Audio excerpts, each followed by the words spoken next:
Plans are underway at The Ohio State University College of Food, Agricultural, and Environmental Sciences for a gardening course within the Agricultural, Communications, Education, and Leadership Department for the upcoming autumn semester.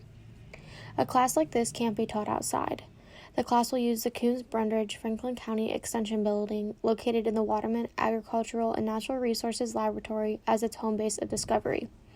We will use the gardens there, Washburn said. The plan is to partner with several of those 50 schools that have the school gardens in the Columbus area already and allow the students in this class to see and get a sense for what does this look like when it's in a school.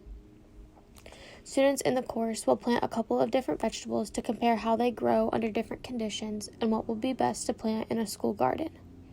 They will also learn how to change a school garden based on different age groups, weather, and the size of the group they are working with. Due to this class being taught during the fall semester, students will learn about planting and growing cole crops such as radishes, Brussels sprouts, cabbage, and kale. Students will also learn how to use high and low tunnels for growing vegetables.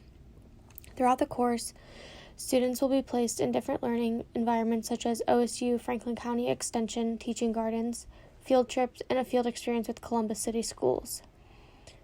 Students at any level have the opportunity to take this course. This course fits best into ACEL because it is a learning course. Students will learn how to teach gardening to school-aged kids, how to implement a school garden, and how to work with different aged kids.